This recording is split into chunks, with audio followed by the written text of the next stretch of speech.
Je passe la parole à Pierre Brun pour le rapport numéro 3.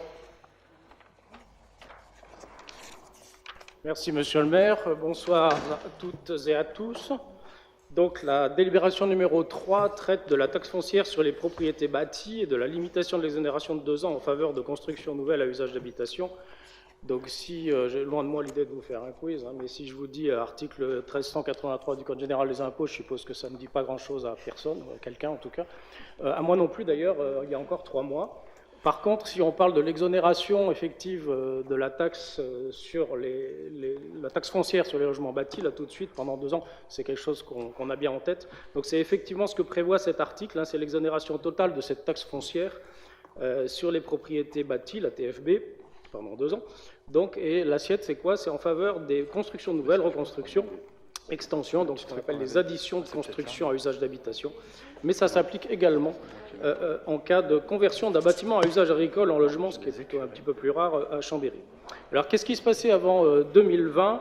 Cette exonération s'appliquait, sauf délibération contraire, aux différentes parts, aux parts communales, intercommunales et départementales de la TFB, pardon. Et elle pouvait être supprimée par délibération par les communes et EPCI pour l'ensemble des locaux d'habitation, alors sauf ceux qui faisaient l'objet de prêts aidés par l'État, etc. Donc cette faculté de suppression de l'exonération, et ça c'est un point qui est important, elle n'était pas donnée au département. Donc qu'est-ce qui s'est passé? Alors à Chambéry, donc, on avait cette exonération à hauteur de 100% jusqu'à présent. Qu'est-ce qui s'est passé lors de la réforme de la fiscalité locale? Comme vous vous en souviendrez probablement, il y a eu suppression de la taxe d'habitation et donc transfert aux communes de la part départementale de la TFB. Celles-ci donc ne peuvent plus supprimer totalement cette exonération, mais seulement en réduire le taux à 90, 80, 70, 60, 50 ou 40% de la base imposable. Et il faut que la délibération soit prise avant le 1er octobre 2021 dans les conditions prévues à l'article 1639 bis du Code général des impôts. Alors pourquoi cette solution a été proposée par le législateur? En fait, c'est pour éviter effectivement qu'il y ait une marge d'escalier, en fait une surtaxation et une surfiscalité pour un certain nombre de contribuables qui auraient été effectivement exonérés sur la part départementale jusqu'à présent et qui auraient vu donc bondir un petit peu leur part de taxes sur les propriétés bâties. Alors, ce qui est intéressant, c'est de regarder aussi ce qui s'est passé dans les dernières années. En fait, en 2019, il y a un certain nombre de communes qui ont pris la décision finalement, donc, si on s'intéresse aux strates des villes comparables à celles de Chambéry, qui ont pris la décision de supprimer cette exonération. Et quand on regarde, c'est 49% des communes françaises, la moitié, quoi. Donc, voilà, donc c'est le cas également de 6 des 12 villes chefs-lieux de département de la région Aura. C'est 17% des communes de Savoie, et c'est 15 des 38 communes de Grand Chambéry, dont les 7 plus importantes en population. Donc là, j'insiste bien, c'est une exonération qui a été supprimée, totalement. Donc, qu'est-ce que ça veut dire? Ça veut dire que ces communes-là, d'ailleurs, vont devoir, avant le 1er octobre, voter et relever leur taux d'exonération, comme le veut la loi, à 40% minimum. Donc entre 40 et 90, comme le stipule la loi. Donc, si on regarde à Chambéry ce que ça représente, en fait, en termes d'impact, on s'aperçoit, si on examine et qu'on fait un peu une moyenne, parce que c'est toujours difficile de projeter, il faut regarder ce qui s'est passé au cours des 4 dernières années, on a environ 300 logements qui sont concernés par an et qui bénéficient de cette exonération, qui bénéficient de cette exonération de taxes foncières. Donc c'est une mesure qui va se mettre en place sur 2 ans. Pourquoi? Parce qu'en fait, si on vote cette délibération, elle s'applique à compter du 1er janvier 2022, mais uniquement pour les constructions qui sont livrées à partir du 1er janvier 2021. Donc la première année, on n'a que la moitié des effets, évidemment, de la mesure, et il faut attendre la 2e année pour avoir les effets complets. Donc ça veut dire que la première année, donc en 2022, il y aurait 150 logements qui se verraient donc taxés, du coup, et ça représente à peu près 100 000 € pour arrondir, de recettes fiscales supplémentaires pour la ville de Chambéry. En 2023, donc, on passe en plein régime, on va dire, en régime permanent sur cette nouvelle mesure, et là, on aurait 300 logements, et c'est donc à peu près 200 000 € de recettes fiscales supplémentaires. Voilà, donc ce qui est proposé en fait dans cette délibération, c'est que suivant l'achèvement des constructions nouvelles, addition de construction, reconstruction, les propriétaires seront assujettis désormais à la taxe foncière sur les propriétés bâties sur 60% de la base imposable, puisque donc l'exonération étant de 40%, ben, il y a une taxation à 60%. En conséquence, je vous propose, mesdames et messieurs, de bien vouloir retenir la conclusion suivante. Le conseil municipal décide de limiter l'exonération de 2 ans de la taxe foncière sur les propriétés bâties en faveur des constructions nouvelles, addition de construction, reconstruction et conversion de bâtiments ruraux en logement à 40% de la base imposable en ce qui concerne tous les immeubles à usage d'habitation. Merci. Merci, monsieur le rapporteur. Est-ce qu'il y a des questions sur cette délibération? Monsieur Perroton. Oui, merci, monsieur le maire. Monsieur Brun nous a fait un résumé de ce qu'était la taxe foncière et son exonération. Donc, jusqu'à présent, les acquéreurs de logements neufs sur Chambéry ne payaient pas de taxe foncière pendant 2 ans, qu'ils soient nouveaux arrivants ou chambériens ayant acquis un logement neuf sur la commune. Cette aide, car c'en est une, bien entendu, a pour but d'aider les acquéreurs qui participent par leur achat à la croissance économique de la commune, et également d'améliorer ainsi de façon significative leur qualité de vie. Cela pouvait sembler peu de choses, mais ça montrait la solidarité de la ville à leur égard. C'est une exonération qui date de longtemps et qui, jusque-là, n'avait jamais été remis en cause. D'accord, c'est une obligation légale maintenant de revoter une délibération reformulant le taux d'exonération. Cette obligation, pour une fois, la loi nous donne un peu de marge de manœuvre. On avait le choix entre 40 et 90% avec un crescendo de 10. Vous avez choisi le taux le plus bas. Alors pourquoi? J'ai cru trouver les réponses dans le libellé de la délibération. Vous vous appuyez sur un contexte financier contraint. Et vous augmentez les marges de manœuvre pour répondre aux différents enjeux de développement de notre ville par ce biais. Cela fait de longues années que le contexte financier des collectivités est contraint. C'est même une constante. Les finances de Chambéry n'y échappent pas, mais pas contraints à 100 ou 200 000 euros par an, parce que c'est ce que représente cette nouvelle fiscalité. Répondre aux différents enjeux. Là, il serait bien que vous nous indiquiez quels enjeux vous allez relever avec 100 ou 200 000 euros. Un autre point, ce changement est destiné à garantir la neutralité de la réforme pour les contribuables. Ça, c'est un truc qui est assez étonnant. Normalement, pour conserver une neutralité, quand on prend d'un côté, on remet de l'autre. Mais là, on prend, mais on remet nulle part. Donc, j'aimerais que vous nous développiez un peu le phénomène qui vous permet de parler de neutralité. Plus loin, dans la délibération, le maintien aurait entraîné un ressaut d'imposition.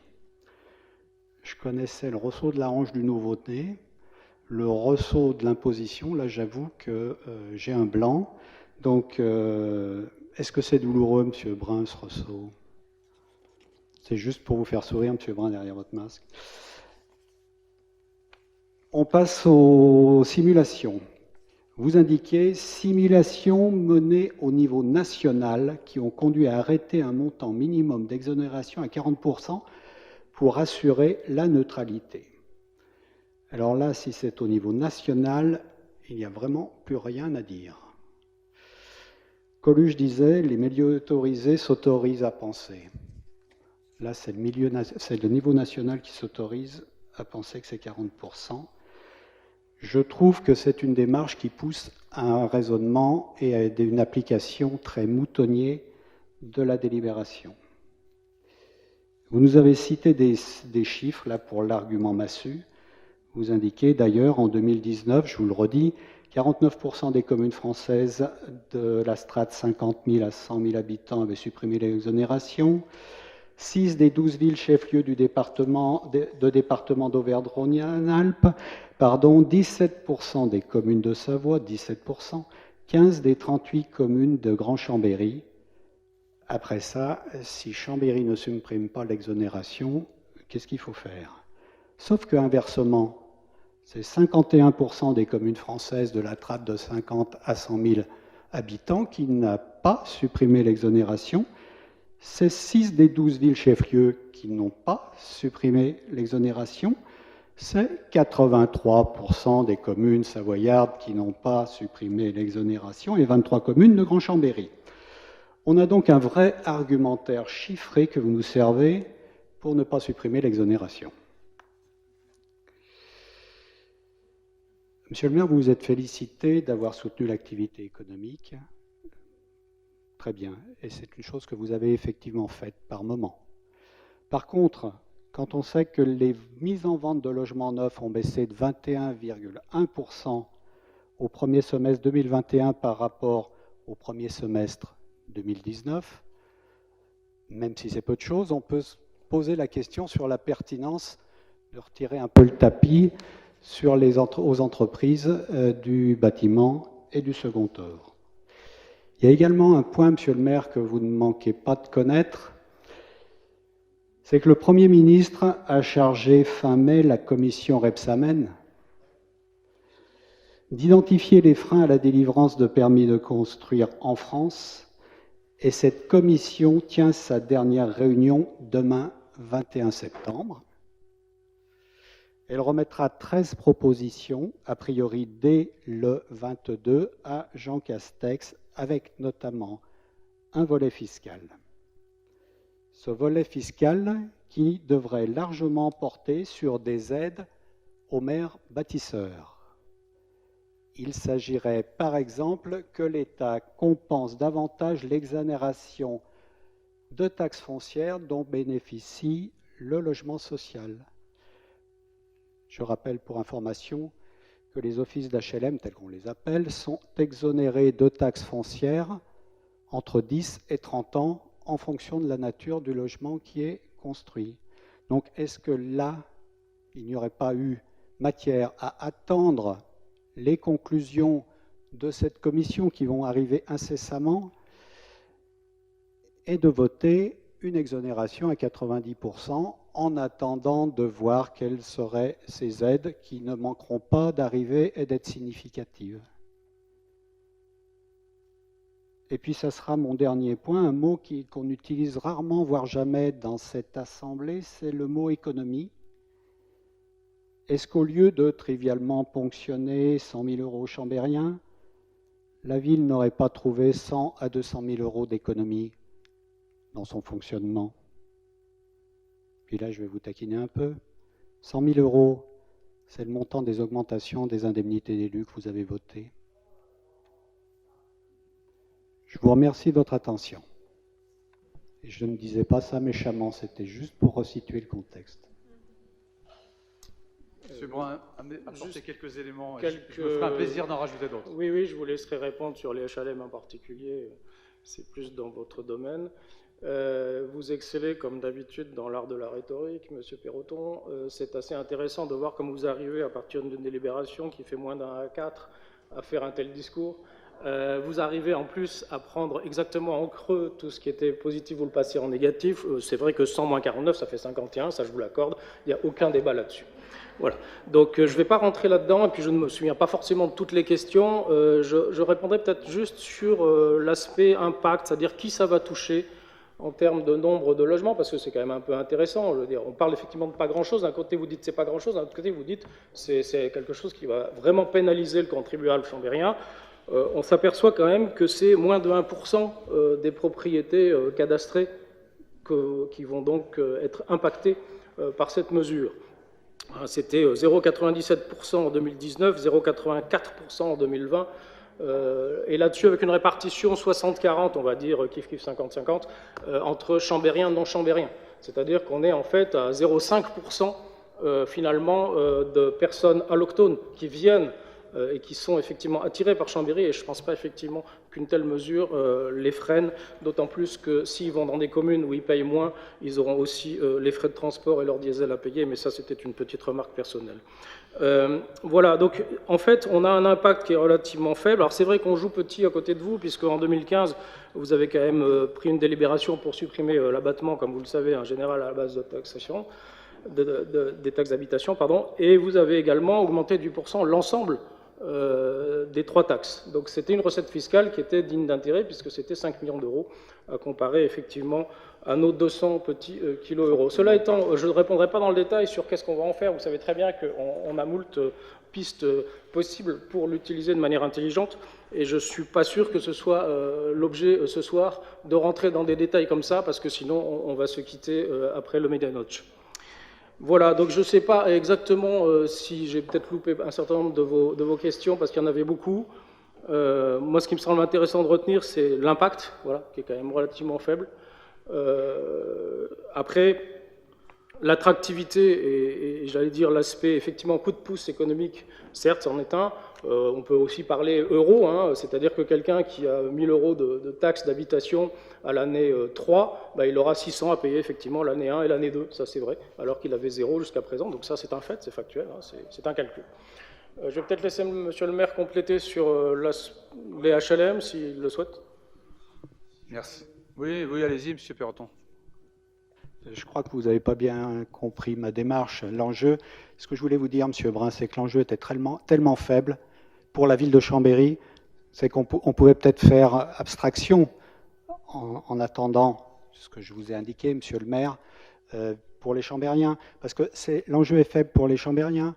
Pour un ménage qui vient d'acquérir une habitation, il n'est pas faible, Monsieur Brun, c'est pas vrai. C'est pas vrai. Donc ne confondez pas ce que j'ai dit. Alors, j'aime beaucoup le rappel que nous avions augmenté les impôts. Oui, et j'ai été complètement partie prenante à cette époque. Je l'ai même soumis à Michel Dantin, maire de l'époque. Parce que pourquoi? Parce qu'on avait une épargne, et vous regarderez les tableaux de 2014, on avait une épargne nette lourdement négative. On était dans le réseau d'alerte des collectivités en difficulté. Le réseau d'alerte, je le rappelle à l'Assemblée, si vous continuez dans ce sens-là, c'est le préfet qui prend la tutelle des finances de la ville. Et puis, on venait de subir les emprunts toxiques. Personne n'y était pour rien sur les emprunts toxiques, sauf ceux qui avaient signé les contrats. Mais que l'euro et le franc suisse basculent tels qu'ils l'ont basculé, c'était ingérable. Or là, nous ne sommes pas dans une situation ingérable. Voilà, c'était simplement le geste qu'il fallait faire vis-à-vis des Chambériens en attendant que l'État en fasse davantage, parce qu'il va en faire davantage. N'est-ce pas, Monsieur le maire, vous allez développer? Il faut quand même rappeler effectivement que ça touche peu, je l'ai dit, moins de 1%. C'est des gens qui accèdent à la propriété et dans le neuf, hein, donc, puisque ça ne touche pas effectivement l'ancien, comme vous le savez parfaitement. Donc voilà, mais je suis d'accord que pour la personne concernée, ce n'est pas indolore, c'est une évidence. Et puis sinon, je ne répondrai pas sur les aspects nationaux, parce que alors, sur la sémantique qui vous choque, adressez-vous au législateur, j'allais dire. Je vous en fais grâce, mais c'est quand même vous qui rédigez les délibérations, donc permettez qu'on les lise correctement d'un bout à l'autre et qu'on y réfléchisse. Vous n'allez pas m'enlever ce petit, j'allais pas dire plaisir, en tous les cas, ce petit pouvoir. Merci.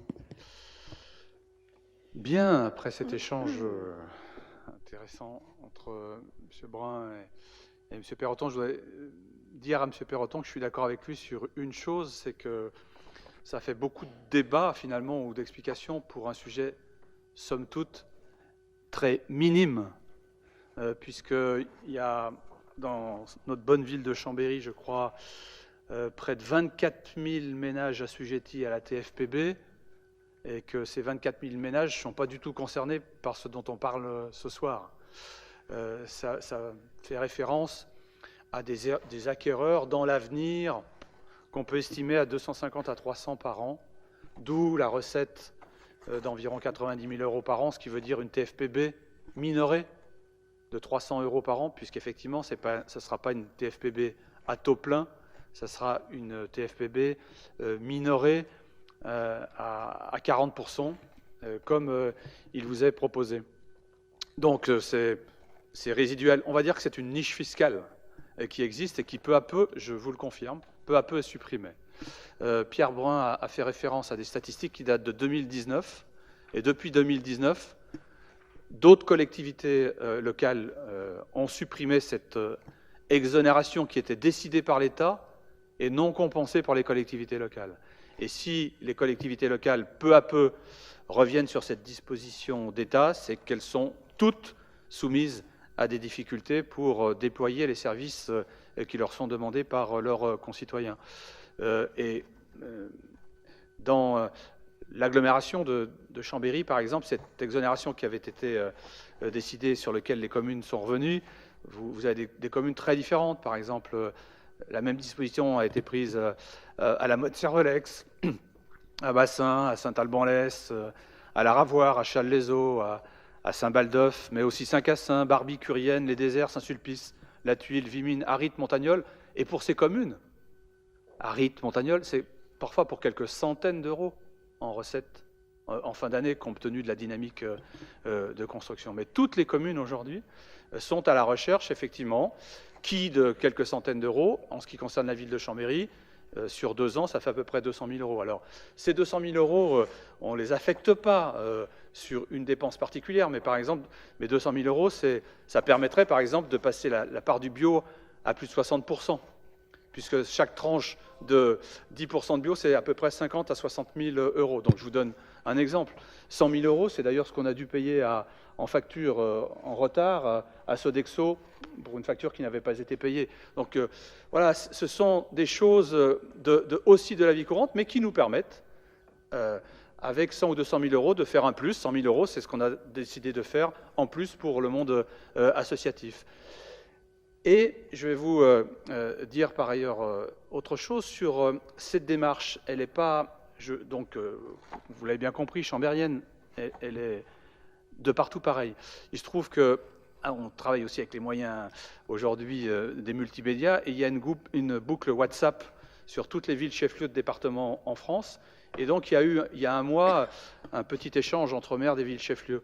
Bien sûr, les maires qui ont répondu, tous les maires qui ont répondu, prennent la même délibération avant le 1er octobre. Tous, dans des situations très différentes, parce qu'on est effectivement à la recherche de moyens fiscaux, budgétaires, pour répondre aux attentes de nos concitoyens, même si c'est 100 ou 200 000 euros, et je vous le dis, c'est pour la suppression d'une niche. Alors, après, vous faites référence à la commission Rebsamen.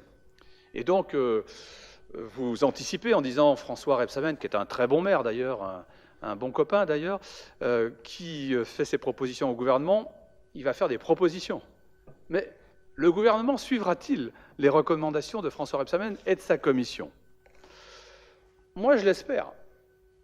Il se trouve que j'ai été auditionné par cette commission comme représentant de l'AMF, qui m'a délégué pour aller plancher devant cette commission. Et j'ai proposé que l'État vienne compenser l'exonération dont bénéficie le monde HLM pendant 25 ans en moyenne. Mais il faut trouver à peu près 1,3 milliard d'euros. Je ne suis pas sûr que l'État prendra au mot la proposition de François Rebsamen. Et pour avoir eu un échange avec la ministre du Logement il y a quelques jours sur cette question, je sais qu'elle-même, si elle est convaincue que ce serait légitime que les communes perçoivent cette exonération décidée par l'État pour aider un monde HLM qui, sans cette exonération, ne sait plus construire, elle-même, en interministériel, vis-à-vis du ministre du Budget, n'est pas sûre de pouvoir faire entendre le bien fondé de cette disposition. J'ai proposé aussi qu'il puisse y avoir une aide aux maires bâtisseurs et de mettre une prime majorée au mètre carré construit de logements sur nos territoires. Et notamment la majorer pour le monde HLM, ce qui nous ferait, par exemple, sur la ZAC de Vétrotex, une ressource nouvelle que nous n'avions pas escomptée par le passé. Je ne suis pas sûr. François Rebsamen m'a dit qu'il reprenait cette proposition et qu'il la proposait au gouvernement. Mais je ne suis pas sûr. que nous y arriverons. Par contre, je suis persuadé que ce que nous votons ce soir sera opérationnel au 1er janvier 2022. Et c'est une aide supplémentaire qui nous permettra peut-être de faire quelques opérations supplémentaires, de répondre aux attentes du monde associatif, peut-être de faire plus de bio. Effectivement, c'est 200 000 euros par rapport à plus de 26 millions aujourd'hui de recettes de la TFPB sur la ville de Chambéry. Voilà, donc c'est un sujet qui n'est pas majeur, mais toutes les marges, pour nous, sont aujourd'hui fondamentales pour effectivement boucler notre budget. Et la question, on n'est pas sur une question d'ailleurs d'augmentation de fiscalité, puisque les HUST aujourd'hui ne voient pas d'augmentation à l'issue de cette délibération, mais y compris la question de l'augmentation de la fiscalité, ça ne doit pas être un sujet tabou. Vous avez d'ailleurs montré dans ce que vous avez fait que ça n'en était pas un. Ce qui est important, c'est de voir ce que l'on fait avec la solidarité supplémentaire que l'on demande à nos concitoyens. Mais ça, c'est plutôt pour les débats que nous aurons dans l'avenir. Ce n'est pas l'objet de la délibération de ce soir. Voilà. J'espère vous avoir apporté quelques éléments de contexte et plutôt précis, je pense, sur ce qui vous est proposé. Monsieur... Simple remarque, monsieur le maire, vous ne pensez pas que l'État va vous verser plus de 200 000 euros suite à cette commission, si je vous ai bien compris? Je serais vraiment très, très étonné dans le contexte, notamment électoral que l'on va traverser, qu'il n'y ait pas un petit geste de l'État qui aurait évité de taxer, je le redis, les Chambériens entre 100 et 200 000 euros, c'est tout. Mais nous prendrons, y compris ce que l'État voudra bien décider si d'aventure il veut, parce que ça nous aidera pour faire évoluer cette ville dans les services, dans les constructions, dans l'amélioration de la vie au quotidien de son concitoyen, car on n'y arrivera pas avec seulement la TFPB. Merci. Monsieur Chassot, oui. Merci, monsieur le maire. Vous me permettrez de citer les programmes électoraux, le vôtre notamment, du premier tour, et puis celui qui a vu les deux listes fusionner. Dans la partie finances et services municipaux, pratiquer une gestion exemplaire, vous aviez des sous-catégories, préserver les capacités durables d'investissement. Un des alinéas était maintien des taux d'impôts municipaux payés par les ménages. Dans le programme du deuxième tour, qui est ici, vous aviez une partie aussi gestion responsable. Tout en soutenant les investissements d'avenir, nous stabiliserons la fiscalité. Ce soir, on voit, à travers cette délibération et à travers votre prise de parole, que vous commencez déjà à réfléchir à potentiellement une augmentation d'impôts, mais cette augmentation d'impôts et de fiscalité, elle est bien présente là. Et donc, c'est donc un renoncement à la promesse faite aux Chambériens et à la parole donnée, à la parole et à la confiance qui vous a été donnée par les Chambériens. Alors, il y a la présentation de la délibération qui est faite de telle manière, on l'a fait, on utilise les chiffres qui nous intéressent pour la présenter, mais il ne faut pas se cacher derrière ça, il ne faut pas se cacher derrière la langue de bois. C'est bien une augmentation d'impôts qui est présente ce soir. Et les impôts payés par les Chambériens. Il y avait une exonération, il n'y en a plus, ou en tout cas à hauteur de 40%, donc c'est une augmentation d'impôts. Moi je le redis, on a beau dire que 100, 200 000 euros c'est rien, 100 ou 200 000 euros pour le commun des mortels c'est beaucoup, et 600 euros pour un ménage c'est important. Un ménage qui vient d'acheter, qui a fait des efforts, qui a pris un emprunt pour payer un nouveau logement. Il n'y a pas que les riches qui habitent dans les logements neufs. Il n'y a pas que les riches qui accèdent à la propriété. Il y a aussi des gens dans leur parcours résidentiel qui souhaitent accéder à la propriété et pour qui 600 euros c'est important. Et ce coup de pouce était important. Vous auriez pu faire le choix de 90%, vous faites le choix de 40%, vous faites le choix d'augmenter les impôts. Pour moi, je le redis, la parole donnée, la confiance qui vous a été donnée aux Chambériens par le vote est important. Ils vous ont donné cette confiance sur des éléments écrits, sur des programmes, et lorsqu'on va à l'encontre ou à l'inverse de ce qui a été écrit, je pense qu'il faut le soumettre aux chambériens. Il faut soumettre ces différences entre le programme et la délibération de ce soir. Il faut le soumettre aux chambériens. Donc nous vous faisons une proposition. Nous avons bien entendu que cette délibération était obligatoire et que nous étions contraints par le temps. Nous vous proposons de soumettre par un référendum ou une consultation citoyenne, locale, ce taux, en fait, entre 40 et 90%. On pourrait le faire. On vous propose un amendement ce soir de dire, effectivement, compte tenu du fait que nous sommes contraints de mettre à 90%, de proposer aux habitants, aux citoyens, ce référendum pour choisir s'ils souhaitent 40%, entre 40% et 90%. Là, nous serions vraiment dans une belle démarche de démocratie participative, de démocratie citoyenne, qui, je le redis, était présente dans vos programmes. Le programme, l'alinéa 9, par exemple, du mouvement citoyen, permettre l'organisation de référendums locaux portant sur des domaines de compétences villes, nous y sommes exactement. Mettons en place une démocratie directe, garante du lien entre les élus et l'ensemble de la population. Donc, Monsieur le maire, mesdames et messieurs les élus, nous vous proposons cet amendement, à savoir de porter le taux à 90% et de soumettre au référendum les 40%, comme vous le proposez. Bien, il me semble avoir, sur les interpellations de M. Perroton, sur le fond, avoir répondu, je pense, d'une façon très précise, la plus précise possible, y compris en indiquant qu'il n'y avait pas d'augmentation de la fiscalité. Je veux le redire, toutes celles et tous ceux qui à Chambéry sont assujettis à la TFPB ne verront pas leur montant bouger, puisque c'est la réalité, y compris à l'issue de cette délibération. Vous n'avez pas soumis à référendum l'ensemble des augmentations de fiscalité que vous avez décidées sous le mandat précédent, et parce que vous avez été élu pour gérer au mieux cette ville, et je pense que c'est en responsabilité qu'on prend des décisions, qu'on les propose au conseil municipal, et d'autant plus sur ce sujet, je le répète, il n'y a pas d'augmentation de la fiscalité. Donc je ne retiens pas votre proposition.